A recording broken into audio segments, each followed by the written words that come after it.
Hi, everyone, and welcome to another story episode of the Liverpool Connection Podcast. I'm your host, Daz. If you haven't checked out our last few story pods, please do. The last one was with Ray Houghton, absolutely boss fella.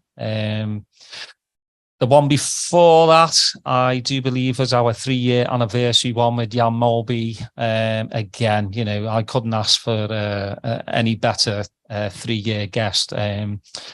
Grew up watching Jan, absolutely amazing footballer and just an amazing person. But yeah, please go check that out. Today's guest is Geoff Meall. See, close enough. See, I'm getting there. I might go back and re-edit that. Meall. That's it. That's better. We'll get there in the end. But anyway, Geoff is a senior agent for Wasserman Music Limited, and I'm going to bring him on to tell his Liverpool story. How he became a Red supporter, his first Anfield match, and then we'll get into the music side. So, Geoff, welcome to the Liverpool Connection Podcast. Thank you. Good to be here. Let's delve in way. I'm not saying you're that old, but just delve a few years ago when you started supporting the Reds as a young lad.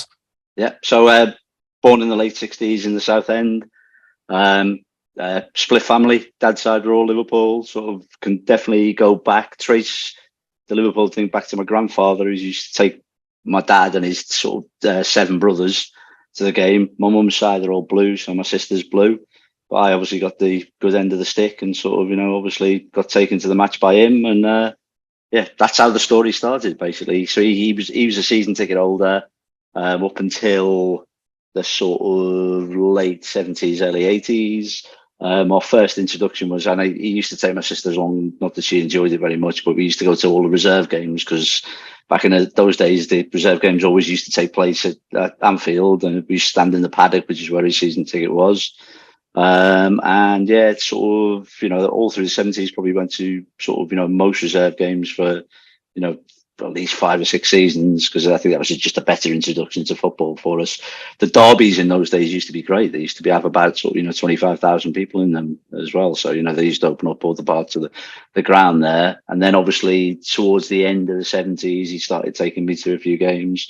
Would have been probably about 79, I think, probably been the sort of first time I was taken. Started going more regularly in the 80s, sort of, 81, 82. And then obviously started doing the classic thing of sort of going with my mates and leaving my dad behind, sort of, in about 83, 84. Had a season ticket from 84 to 87 before I went to college. And obviously that was I had a bit of a period where I didn't see too many games for sort of 87 through to 92, 93, and then sort of moved to London. Obviously started using, contacts to get sort of into games through, all mates of mine who still had season tickets and stuff, and got lucky to share in the season ticket sort of in the mid to late 90s, and go to Anfield, maybe live in London now, but go to Anfield maybe 6-7 times a year, but go to a lot of away games, sort of, that's kind of where I do now. Obviously a lot easier for the London games, and I like the European aways and all that sort of stuff, really. Do you remember your first, not the reserve, but your first team match? Do you know, really weirdly, I can't actually remember what the first one is, which is actually a really shit thing to say, isn't it? So that's not what you should do. But there's actually in my program collection, there's a program from 81 when we played Brighton. And that would be sort of the first time. And actually, I remember standing in the Anfield Road then that time. My dad had given up his season ticket at that stage. So we used to, we'd have had to pay on the door, basically. So my first sort of few games with him after we left the paddock would have been in the Annie Road end, and then a couple of cop visits. And then when they seated the Anfield Road end in about 83, we used to get lad and dad tickets a little bit, and then ended up sort of going into the cop sort of, maybe a season or two after that, basically. Yeah, it's so like my granddad used to take me at my first game without me granddad. I was like Billy Big Balls. You just feel like you've stepped into another era. You're just like, it's me now, without looking at. I mean, my granddad would still be there, but like we'd go at different times. Yeah. And it So he'd look out for you if you needed any help, but basically you were still you'd gone off with your mates at that stage, basically. Yeah. Yeah, you go down the pub and have a pint, while my granddad, he'd go with all his mates. But it was just a time when you're just like, now I feel like invincible, to speak. Yeah. So I actually can pinpoint my first sort of game without sort of my dad. He probably was there and probably went into a different part of the ground, but sort of arranged to meet sort of a bunch of mates from school, and we all arranged to meet up on the Kop one European game. I think it was the Lech Poznan game in the, let's say it's 83, 84 season. And basically we all arrived and none of us met up with each other because we were all a bit too naive and stupid and arrived at different times then.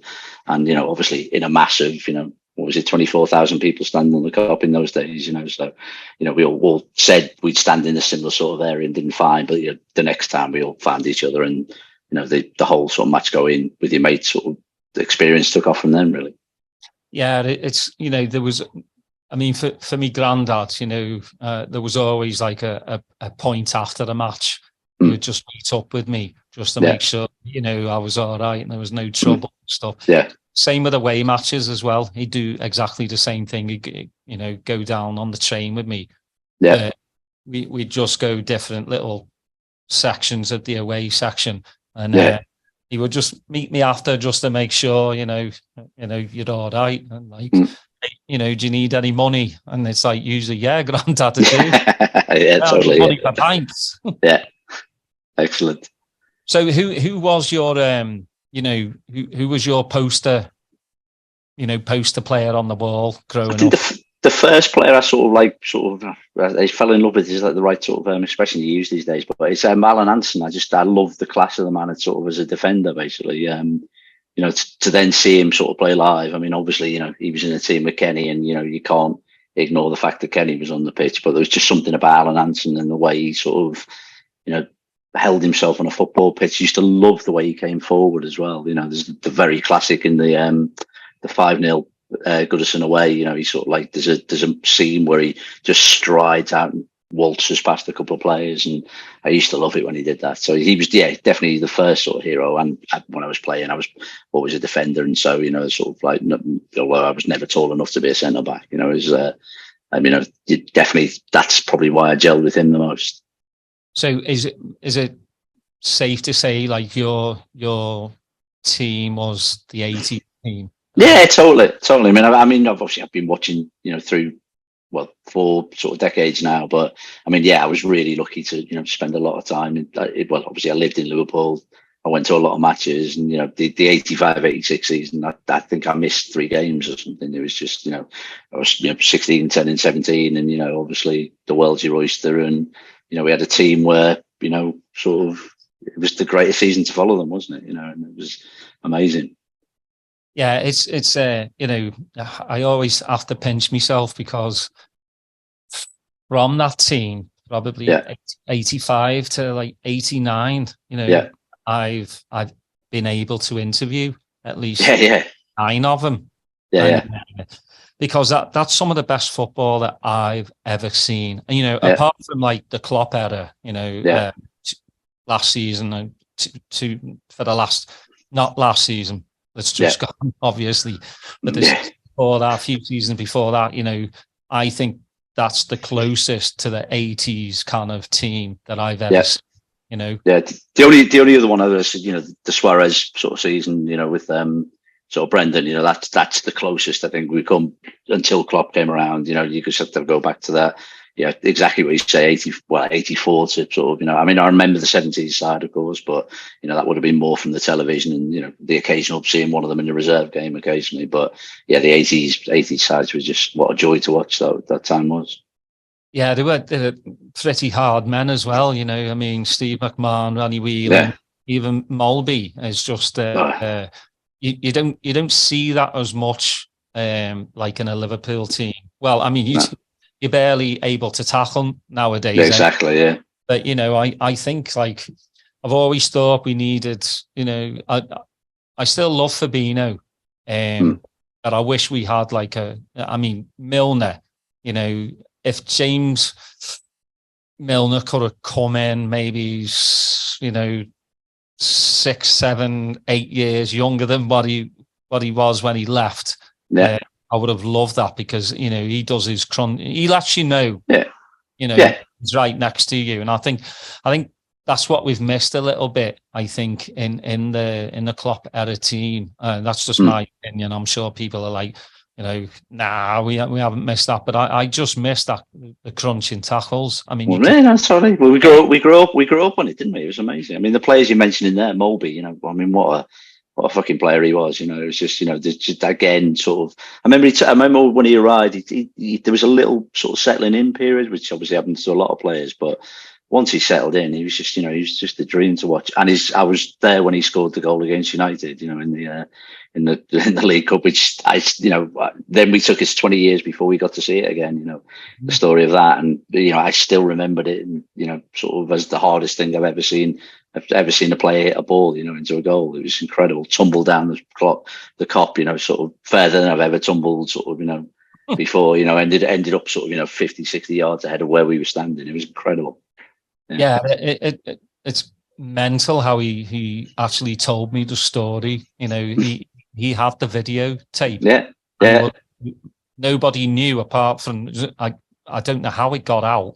It was Atkinson. Was it Atkinson gave it to him, didn't he? Because they were recording it for a training purpose as well. Yeah. And then somebody had found out later on and asked Jan, "Don't you have a tape of that goal?" And he was like, "Nah, no." And they were like, "Do you?" And then I guess he just said like, what's the harm? Like, I mean, because my granddad was at that match as well, and I didn't see the goal. I didn't go to the match. And he told me about it. And just watching it on the videotape on YouTube doesn't do any justice because, as you just described, my granddad said it took the net off. Yeah. I remember reading in the papers the next day. So for some reason, my dad used to buy, as a Scouser, I never understood. He used to buy the Daily Express, which is just the weirdest paper in the world. But he liked the quiz thing. Yeah, they like the word search in it. So he just bought a paper for that reason. But I remember sort of reading and thinking Gary Bailey sort of actually said it was the hardest shot he's ever faced. And he said, had I got up more of a hand to it, it would have taken his fingers off, is what he thinks. It was like, it's just great to see it again. Yeah, definitely an amazing memory, that goal. It reminds me of a little bit of John Arnorisa. Like he had a rocket totally. He scored against United. Yeah. Nearly took the roof off. Those are the kind of goals. Like, I love the little mazy runs from players. But when a player hits it from 25, 30 yards out, and the goalkeeper dives like 2 minutes later, just for show, just to make it look like, Well, the great thing about that goal, it starts with a crunching tackle because he goes through Whiteside, takes the ball off him, does a mazy run, and then rockets it basically. So everything you love about football in that one goal, it's amazing. 100%, yeah. I mean, if the listeners haven't checked out the Mulby versus Man United goal, it's on YouTube, and it's a cracking goal. So in the 90s, not a very good time for Liverpool. Souness taken over, that didn't work. And then towards the later end, you had Evans, did okay, and then Houllier, the double managerial, which obviously just did not work one bit. I don't know who came up with that. It was a terrible decision. I think both men knew it was wrong, and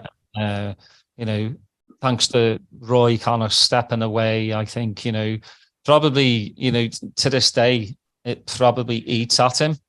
I would say, I mean, that side was amazing coming forward, but they just couldn't defend. And, obviously, it was, it's like the biggest cliche ever, but it was true. They just, everything he tried to do in defence couldn't do. But what an exciting team coming forward all the time. It was actually a great side to watch, and sort of obviously, the players that came out of that side as well. But defence was just never Roy's thing, was it? So.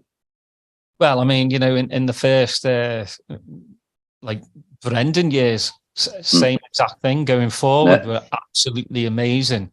And then it was more of the we can score more goals than you can.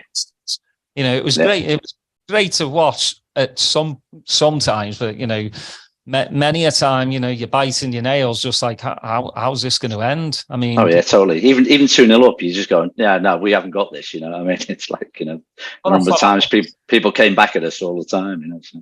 It's what happened, when we played Palace, and we needed 10 goals. Yeah. And we're 3 up, and it ends in a 3-3 draw. But it was just that love of like Suarez mentality. He's a fighter, and he's when we're 3-0 up, it's one of those you just want to take your foot off the brake, but he was just like, come on, we can do this. And I'm going, no, how are we going to score 10? Like it was just mental, but it's crazy to me to all the players that we've listed, the Mulbys, Suarez. We've just had amazing players for this team. Even in dire situations, the 90s, we still had really good players. The 2000s, I mean, Owen, great player. You can say what you want about, where he went to, the Madrid and then United. Again, to watch that little lad on the pitch, it was phenomenal. Yeah, I was there when he made his debut in the sort of Wimbledon game at the end of the season at Palace, basically, and he sort of he was fighting for a penalty, and it was just you saw something was going to happen with that kid as well, So, and he did give us 3 or 4 amazing years, and then just sad what came afterwards, really, isn't it? So. Well, I mean, as they say, the grass isn't always greener on the other side, and it didn't really happen for him. I didn't mind joining Newcastle. But it was when he joined United, I was just like, I'm not having that. Well, I mean, it's strange, even when you play for Liverpool and then you go across the park, and there has been quite a lot. And I don't understand that, It's either you can play for Liverpool or you play for Everton. Not both. Not both, yeah. I think some footballers have different mindsets than we do as fans, don't we? So, well, they do. Yeah, I mean, quite a few of them, especially these days, there's no, like I would say love for the club. There's no, like, affinity to stay at one club. I mean, We've had Gerrard and we've had Carra. They've been one club players. You never hear about that these days. It's long gone. It's about the money, or it's about winning trophies. I mean, for me, like, Harry Kane has been one of the best strikers on the planet. He's up there with the best of England, but he's won nothing. And maybe this is the season where he's finally he's had enough of. Well, there's lots of chatter about that over here at the minute. You know what I mean? Might be off to Bayern, mightn't he? I think that's one of the biggest bet, I think, at the minute. Yeah, well, I mean, that's another one. Can they get one over on Levy, because he's an astute businessman? So he certainly is. He doesn't have to, give away Kane for basically, peanuts. So that saga will probably go on till the last, day of the transfer window. Exactly. So, what have been some of your favourite matches that you've gone to? The number one, I mean, obviously, I'm lucky to have gone to loads of finals. Sort of, obviously, I was at Istanbul. I've been at everyone since. Done most of the FA Cup finals since the 80s. I only missed the Wimbledon game, which actually was quite a lucky one to miss. My favourite game of all time remains, I think, sort of anyone who was there, was when we played United in the semi at Goodison in '85. It was being at Goodison, and taking over the Gladys Street was, something that, obviously is, we never, it was a novelty. It was a match played against the background of, when football rivalry was just so intense. It was like, those years where, it was dangerous to go to football games sometimes. And that match, people will tell you, there was sort of, a lot of sort of hard men sort of, spending sort of time doing things that they probably mightn't be overly proud of, or maybe still proud of outside the ground. We were a miles better team than they were. The match kicked off. They played much better than we did. They scored. We were terrible. And then we equalised in the last minute, which is, always one of the greatest things with that sort of great Ronnie Whelan curling goal, cue pandemonium. We're in the Gladys Street, sort of limbs, as they say now these days, everywhere. We go into extra time as you did in the FA Cup in those days. The game carries on exactly the same spirit. They score again, so they're winning, and then we equalise again in the last minute of injury time. And that is just, I still, it's giving me goosebumps now. Sort of, I had my glasses punched off my face. Bizarrely, saw them fly in the air in this madness, and a mate of mine actually picked them up off the floor, completely like untouched, which is just, I don't know how that happened. And yeah, that's just to equalise once in the last minute is amazing, or score in the last minute is amazing, but to equalise twice against them in that atmosphere at that place was just remains still my sort of, favourite moment in football, I think. Sadly, we then went to Main Road 3 days later and got beat sort of 2-0 by them, and sort of, they went on to sort of play Everton in the cup final, because that's where we were due to go. Some of the other great matches. I mean, obviously Istanbul. I'm sure I'm not alone in saying what a incredible sort of long day that was. It was I flew from Luton at I think our plane left at 5 a.m. So I was up there at 2, and obviously the longest day ever of sort of drinking, and then up in the the trip to 50 miles away from sort of the city centre and all the madness that happened there, the terrible first half, the comeback, the penalties, and then, the longest trip ever back to the airport and getting back to England. I think I was up for over 24 hours that sort of day, small sleep on the airport floor. The 86 Cup final, again, obviously, again, but, the sort of the excitement of obviously playing an all Merseyside final when, the actual atmosphere between the two teams at that stage was pretty decent. Obviously, again, to go 1-0 down and then make an amazing comeback, it's just, and then to win the double. That same season, I had the joy of being at Leicester City, the penultimate game of the season, when Everton were about to win the league, and they needed to lose against Oxford, and we needed to win the next 2 games for us to win it. And exactly that happened, basically, which is, I think Oxford United in the top division. That's so bizarre, isn't it? But I think they scored in the 81st minute.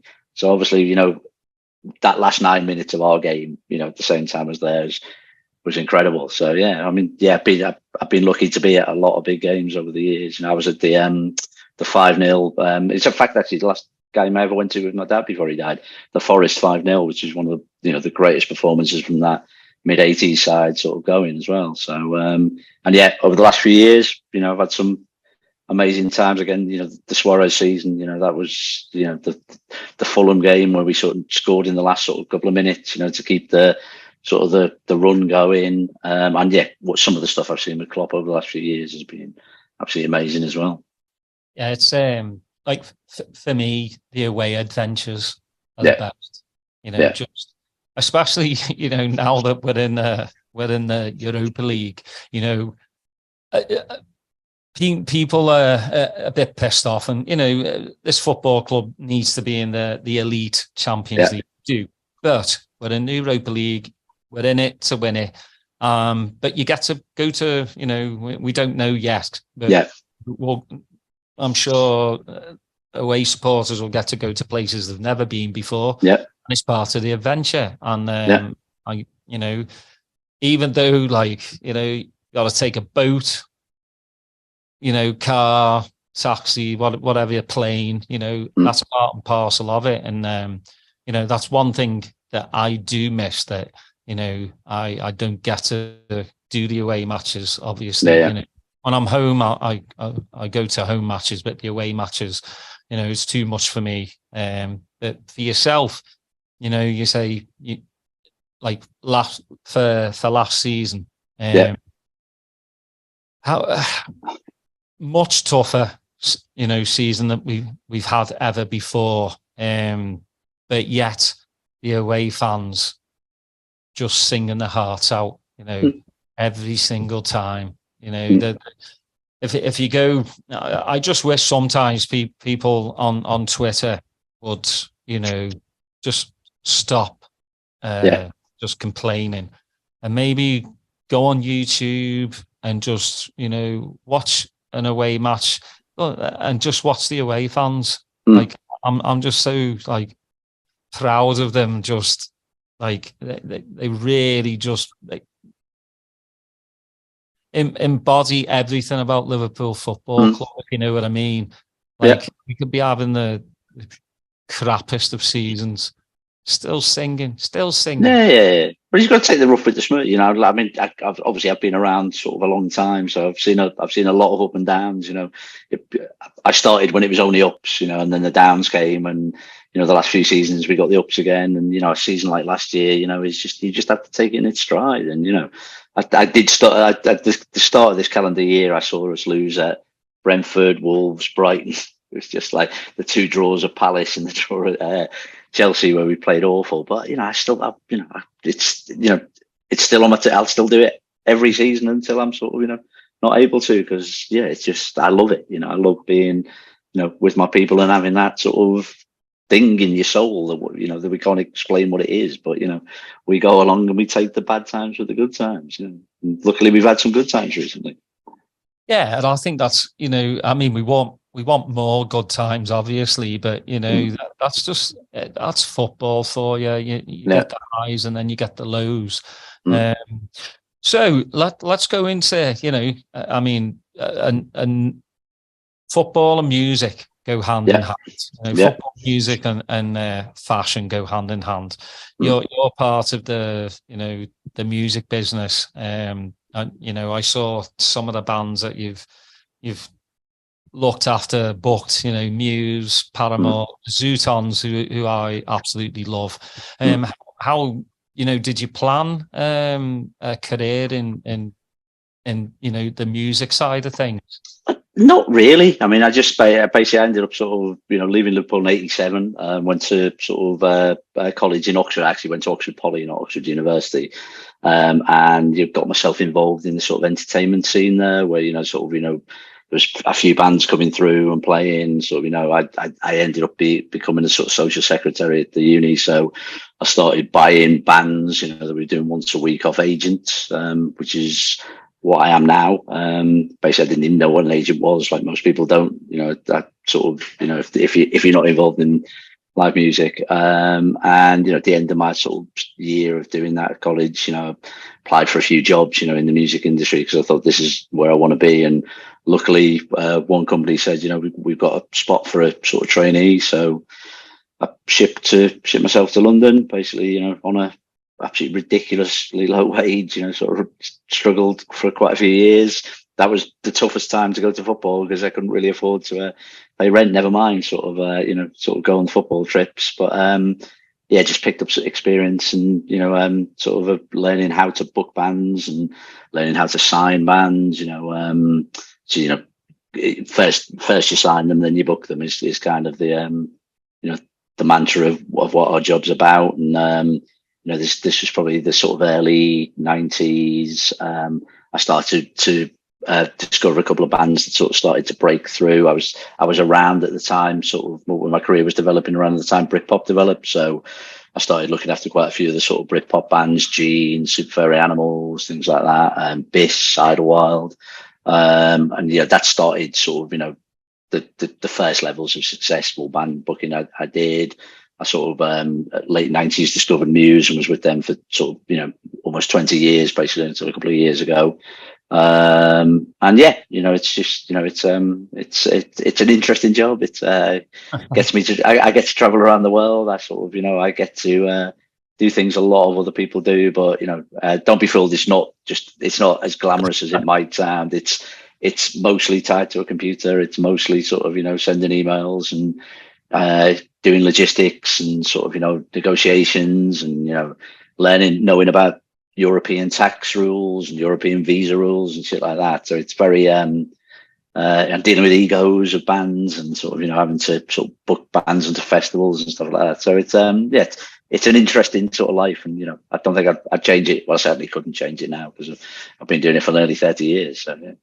Yeah, that's crazy. You know, we talk about footballers with egos, bands, definitely, especially frontmen. But what's the, like, you know, some of the riders that I've seen, because you know, I DJ as well. Right.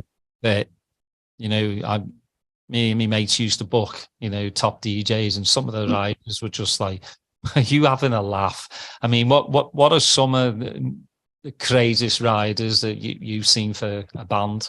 It's there's two ways that happens. Basically, you do get the ego rider, where you get some artists who will put ridiculous things on riders because they're kind of ridiculous people, and you know, their their expectations of how they should be treated is sort of out of kilter with sort of how the world works. You do get also a lot of bands who will do a joke rider for the fun of a rider. Basically, I don't know if you ever see, there's the classic Iggy Pop rider where I don't know if it's online, and it's, you know, their tour manager was blatantly taking the piss basically, and he kind of sets people on a sort of like you know, sort of ghost hunt sort of thing, you know, where people, treasure hunts basically is what I meant, you know, where people are, if you find this one thing, you've got to find another thing. So, you know, there's a bit of that, but yeah, it's funny. It's actually changed as well. I think sort of from the 70s, 80s into the 90s, when the sort of music business was a lot more rock and roll, and, you know, sort of excess was sort of more sort of normal than it is now. It's, you know, people are professionalized or not, and one of the things people have realized, if you're a successful band and you put something on a rider, at the end of the day you're paying for it, because it comes out of the show costings. And you know, if you ask for somebody to drive you in a Rolls Royce, you know, you're fucking paying for that. It's like, so don't is what most people have learned now basically. So yeah. Now for you being still in the industry, you know, for your take on things, because, you know, music's just a bit like fashion as well. You know, it comes and then goes, it comes. You know, obviously Brit pop was massive in the early 90s, 2000s, you know, you had or late 90s, the grunge. And new metal as well in that period as well. But, you know, nowadays, a lot of this pop stuff is just commercialized, you know, and I love it when I discover new bands. You know, that little spark, the little, you know, shine in your eye, and you just like, you know, these are going to go far. How do you like look at a band? Do you go see them first? Yeah, pretty much. I mean, I think sort of, because I'm sort of like a, you know, 30-year-old, I think we call ourselves veterans now, agent. You know, I have a reputation. People know who I am in the industry. You know, people know, you know, what I can do historically, what sort of bands I could do. Like, you know, people do specialize in different sort of genres of music. Sort of my history of sort of what everything I've done is basically guitar based. You know, I've dabbled occasionally in other worlds, but, you know, I don't know anything about sort of EDM music. I mean, I know what EDM music is, but I don't know how to book it. I like hip hop, but I've never worked hip hop artists and things like that. So what would happen is the majority of stuff that I sort of, you know, would be interested in starting a relationship with and sort of dealing with would come from either people approaching me because they know who I am and they sort of want to do it, or somebody I know tipping me that, you know, this is something you should look at. You should talk to this person. So, you know, there's a lot of networking going on and that, you know, I don't have to do what I would have had to do sort of, you know, as I started my career and, you know, go out 7 nights a week trying to discover bands. I mean, the world has changed anyway, you know, discovery is now done on a computer, you know what I mean? It's like, so, you know, obviously, you know, when we were growing up, you know, the only way you could hear a record was if you bought it, taped it, or somebody played it on the radio. Now we can listen to anything at any time, you know, sort of from our phone or from our computer, you know. So trends have changed, you know, things, the way the speed of the music industry has changed, the way sort of bands develop has changed. But, the principle of what we still do is live music. We're still booking shows, gigs and concerts and festivals for our artists. And we still have to find artists who are new and help them develop their career and keep them going. And, I have artists, I've taken on 3 weeks ago, and I have artists I've looked after for 25 years. So it's always a balance, basically. So, yeah, it just seems just such a tough business, because you can have one great gig and then you can bomb and everyone's just like, they're done. I mean, I didn't even like how like kind of the BBC wrote about Lewis Capaldi, quit show, his vocals weren't good. I mean, the lad has a Tourette's tick. Yeah. But that could have been just some upcoming band, that had the same issue as Lewis, and people read, online, and then they'll go, he must be shite. Yeah, yeah. I mean, in fairness, he's one of our clients actually as well. But the coverage over here was actually maybe better than it was in the States for you. There was definitely a sympathetic sort of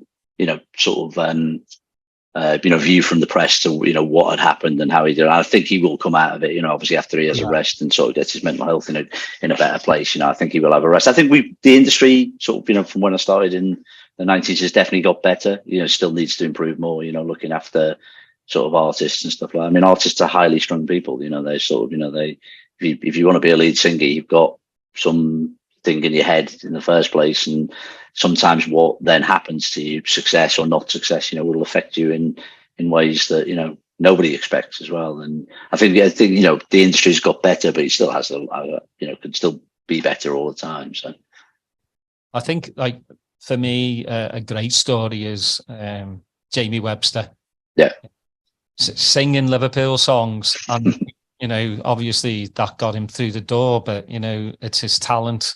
And he deserves like everything, all the praise possible. And then to be playing actually this weekend, he's doing two nights, 24,000 people. He sold that really easily as well. Yeah, Peterhead is just I've known Jamie for a couple of years now, and he's just he's down to earth. How some bands, the lead singers just become absolute like pricks. Jamie will never. I'm saying nothing basically. Yeah, mum's the word. No, exactly. So, who's a good upcoming band that's on your kind of roster? Well, if you want to, I've got a couple of things I've just taken on sort of like really recently. I've taken on an Australian band called the Terrys, who's sort of starting to break Australia, and I think there'll be a global story about them. Sort of good little guitar band, looks like a bit punky attitude, but sort of also plays sort of quite melodic music. It's like I'm sort of feeling quite sort of confident about them. Who else have I just started working with? That's always the hardest question you can ever ask a booking agent, who you're working with, because we're always working with whatever we do. I do a lot of sort of as well as like indie guitar, I do a lot of rock and metal things as well. And I've just started working with the sort of Japanese band One OK Rock, which is selling loads of tickets, and I feel really confident about them. And it's that the hardest question you just asked me there. It's like I don't know sort of whether there's an equivalent question you can ask anyone in another industry, but we always forget who we represent as well. So because I think I represent about 60 bands at the moment, and I'm only looking after their live career. The managers look after the other aspects of it, and we usually collaborate with the managers to put together a strategy of how we sort of see their live work go. We do have relationships with the artists because we go and see them. We meet them usually at a pitch and things like that, basically. So yeah. So how during the COVID time must have been obviously really hard for yourself and fans. It was awful. It was like we were the first industry to close, and we were almost one of the last industries to reopen. For the reasons that people did what they did, obviously live music shut down because, you're talking about social distancing and gathering of people, the only way you can do music successfully is in that environment. So March 2020, I had 2 or 3 bands on the road. I had one band who was sort of the American band Ex Ambassadors, were on tour in Europe. Towards the end of February, they were due to play an Italian show on the tour, and that got cancelled. And then we rolled past into Vienna, where they played. They went up through Germany, played a couple of I think a show in Austria then got to Poland, loaded into a gig in Gdansk, and then were told that they couldn't play because the Polish authorities that night had sort of decided to close everything down. So they rolled on to Lithuania for the next show, which was a day off. The promoter was ensuring that they could play the next day. And then Trump, for all his wisdom, decided, he was going to close the borders to everybody. So they then had to fly home. So they lost thousands, tens of thousands of pounds on the tour income. And, that kind of happened to loads of people. And then nobody was able to do any gigs anywhere globally outside of a couple of rogue things. Like Australian bands were able to tour Australia, and Kiwi bands were able to tour New Zealand. But there was a couple of social distance things which made no money for anybody. A lot of hard work until the UK opened at the end of July 2021. So we were closed for like 15 months. Our company, we had to sort of make a lot of people redundant, put a lot of people on furlough. Had to work out how you deal with our income is predominantly from the commissions that we make from artists playing, and then obviously that tap was turned off completely. So it was an awful period. Not want to live through that again. And coming out of it is also, there's lots of challenges. You're probably sort of aware in other industries that the supply chain has fallen over. There's not enough people around to do sort of road work, crew work, security. People are missing. It's taken a long time. Costs are astronomical. So, bands who previously made money on tours are not making money now because, they're spending all their money on the cost of the shows. So it's tricky. It's, the superstars will always do well, and they're still doing well. Superstar festivals are doing well. You obviously saw how good Glastonbury was. There's positives, but there's a lot of challenges since. Yeah, I listened to a Noel Gallagher interview, and he just said, if you're a singer-songwriter, and obviously he was established before COVID. He said it was just good for him because he was able to just write. Yeah, totally. Yeah, he's totally different. I mean, I had a number of bands who were, breaking at the time as well. And you've seen, when you start breaking, everything has to move at the same time because it's like it's like not roller coaster. I can't think of the word I'm looking for, but everything sort of moves along, and you get bigger step by step, and all of a sudden, all these artists who weren't able to play for 15 months, the world moves on, and people are involved, into new things. So bands who would have previously rode a different type of wave, were not able to ride a wave. So I've seen a lot of people's careers damaged by what happened in that period as well. So yeah, it's tough to recover. I can't imagine being in a band and then just about breaking, and then you've got 2 years of not doing nothing. Yeah, totally. Yeah. And, that's the best thing I think for a band is to be on the road. Yeah. Of people, because that's, digitally, you can correct people's vocals and make this, everything sound pristine. But when you're out on the road, that's raw. That's when Yeah. I think when a band is really good, when you're just like, that sounds pretty close to what the album sounds like. Yeah. So I can't. And the excitement in the room, you can't replicate that. People did a lot of streaming gigs and things like that, and some people got it right, a lot of people got it wrong, but it just never reciprocated what a live event is. It's like it's a social gathering. It's of people coming together to have a communal experience with sort of an artist and something that they love. You know what I mean? So and when that didn't happen, bands couldn't move forward. So let me ask you this. I usually ask the musician guest this, but. Top, if you were to put on a festival, who would your headliner be on a Friday, Saturday, and Sunday? Alive or dead, or would you like to do all of them? It doesn't matter. Yeah, alive or dead. All right. Well, if I was, I'd probably have it all dead about. I'd love to see Queen again. I saw them in '86, the last show at Nebworth. I'd love to see Bob Marley. I never got to see Bob Marley. Who would be the third? The first two are really easy, aren't they? Basically, so yeah. Maybe the third. I'd be all selfish and I'd put a load of bands I've worked with and put them together and sort of have a day where I could sort of chill out because it's already sorted out, basically. So that might be where I went. No, you've got to stick up for your band. So yeah, I agree with that. So I guess I would have wanted to see the Beatles, So obviously, I do know a few sort of old heads in Liverpool who did have that experience, you know what I mean? But obviously, way before my time, obviously. So yeah. That's the same with my granddad. He got to see him, and I'm just like, man, because I'm a massive Beatles fan. Just four of them together were just magical, Yeah, totally. Yeah. And then, obviously John Lennon, kept going. Paul kept going. Ringo does his thing. Yeah, totally. Yeah. George did his, but yeah, I mean, for me, it'd be the Beatles, and I never got to see Queen either. I mean, right. Obviously got to see Live Aid, and that was just probably the best 20 minutes I've ever seen. I mean, what a show. Yeah. I love me Liam Gallagher. To me, he's rock and roll. I don't care what people say. I still like him. He just is rock and roll to me. But like Freddie was a showman. He was a showman, and even as a massive Queen fan, I've never been able to go and watch any of this sort of, the version they did with Paul Rodgers and now the version with Adam Lambert. I've got no interest. I just couldn't see it. It's like, and I know people love it, and good fair play to them for sort of carrying on and so and doing the level of success they have. But yeah, no interest to me.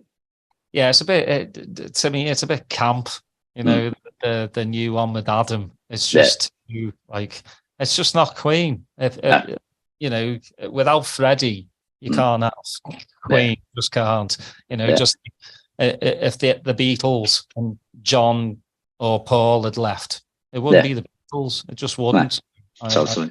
I mean, all for it for people want to go see it, but yeah, not for me. So let's come all the way back around. We're in a time, we're in Klopp era. Thank God we have a few more seasons left. James Pearce said, looks like 26 will be his last. So we have a few more seasons. We have watched some of the best football I've ever seen. That front three of Mane, Bobby, and Salah were just absolutely world class. So especially on the 1920 season, which obviously was sadly curtailed, but I mean, fucking hell, what a run that was up until that Watford game, which I was sadly at as well, actually. But I saw a lot before the Watford game. It's like it's to enjoy. Yeah, it's just I think we've taken things for granted a little bit with Klopp and the team, and a lot of older mates of mine have said, just enjoy the moment. I mean, you can say we only won one league in 30 years, which again, as a big club as we are, we should be winning more, obviously. But we've also been up against a juggernaut in City, a cheating juggernaut. Yeah, I'm allowed to say that on here, aren't I? Yeah, why not? Unless both of us might get sued for that, but it's like Yeah, and I mean, we talk about 115 charges against them. Yes. There was charges for UEFA as well. They were able to, get out of that. We've just been up against that. Lost the league by a point. Came close to winning the Champions League. I thought we were a better side against Madrid. We just caught on the break. It happens in football. And Courtois having the game of his life as well. That was the other thing. Yeah, exactly. I mean, he's a world-class goalkeeper, but again, it just seemed like it wasn't our day. He was stopping everything. But what do you feel that we need to do? Obviously, I just think it was one of those perfect storms last season. Playing all the games that we can the season before. Yeah. And missing out on the league by a point, moving to Madrid, and then barely a pre-season. Yeah. Then those early injuries to our midfield, and then the World Cup. You know, they're not excuses. I don't call them excuses. I call them facts, because it is a fact. All those are factual things that happened. What do you think? Like, we brought in McAllister, which you know, it's looking like probably the bargain of the season. When you look, Mount's gone for 60, Havertz has gone for 65, Declan Rice is 105. Obviously, the English tax there. Well played, West Ham. You know, well played to them for sticking to the guns. But for 35, McAllister walks into our team like almost immediately for me. Do you think we need a massive rebuild, or just at least another 2 players who can? I would say 2 to 3. We obviously need more sort of, you know, defensive cover. You know, obviously the sort of, you know, we have obviously first class sort of fullbacks with, you know, I think Tsimikas on his day is a great replacement, but I think that didn't have the best season, and, you know, I'm not sure if he's actually going to stay on, but, you know, I don't think there's too much we've got behind sort of on the fullbacks there at all.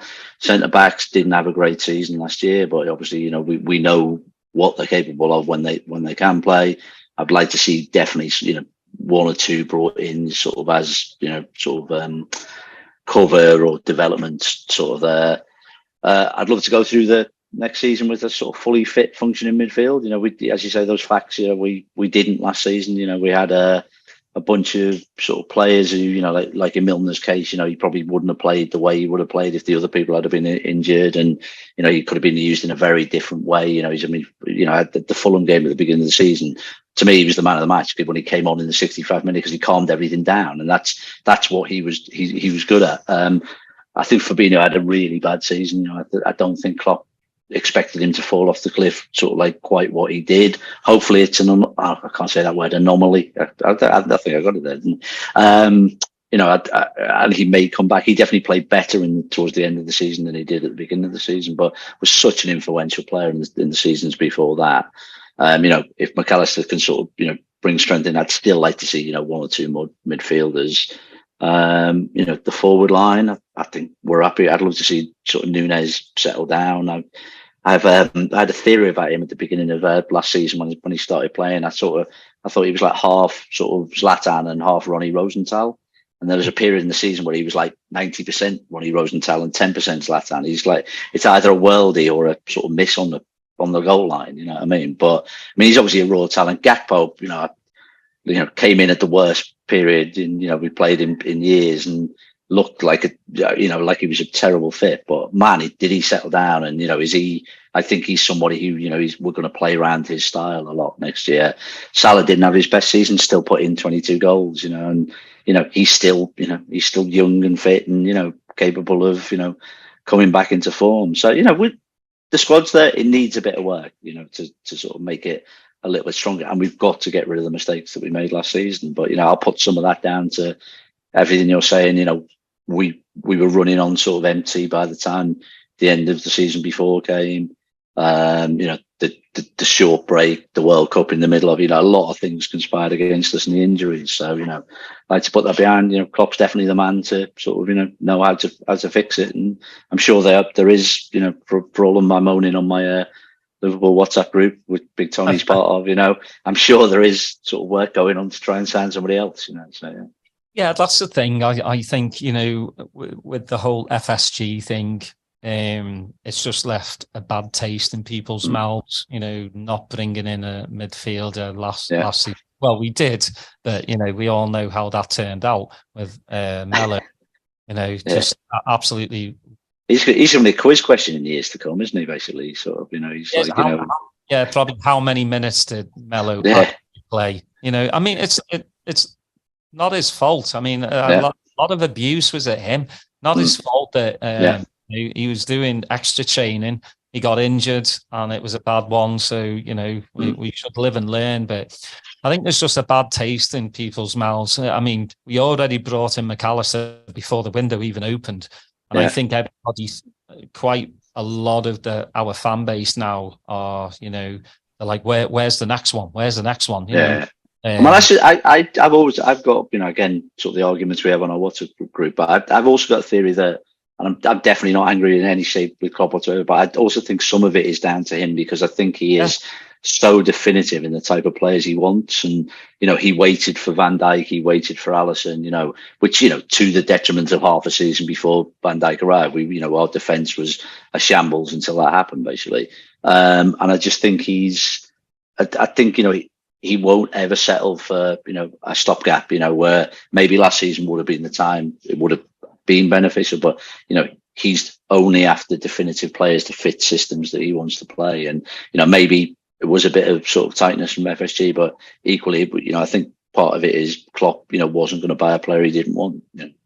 Yeah, I agree. And he can't be stubborn,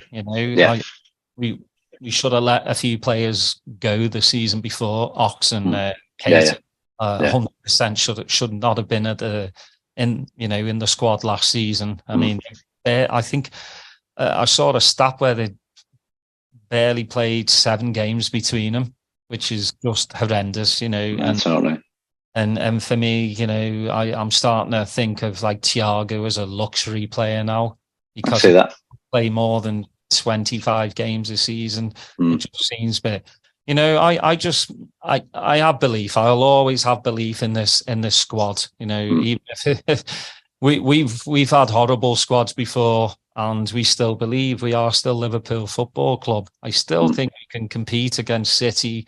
Arsenal have spent a lot of money already. Chelsea.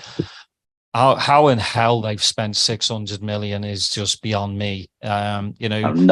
No understanding of that whatsoever. It literally looks like their owner is insane. It's just like, it's just, which, I would love nothing more than to sort of see that, have them relegated or something, by his madness, and I mean, finishing 12th, that's not that far off it, is it?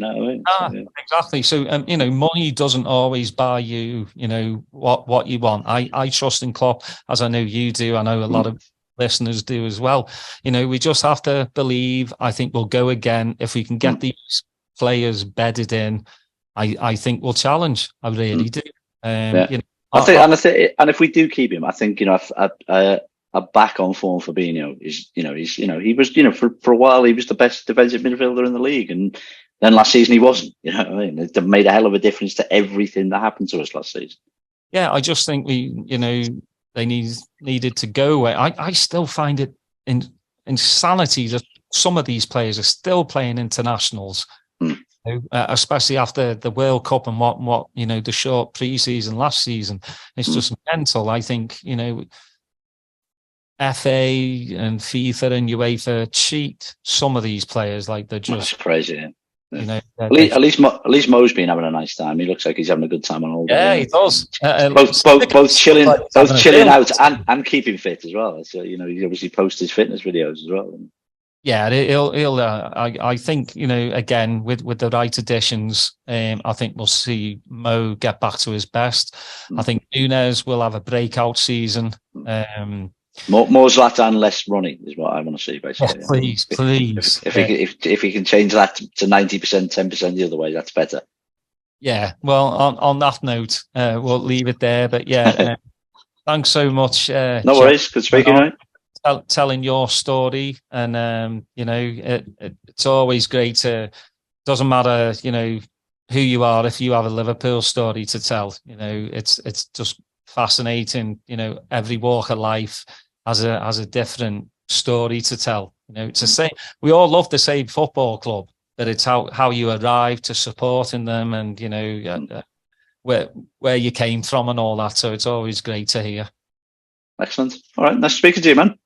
All right. Well, thank you everyone for listening.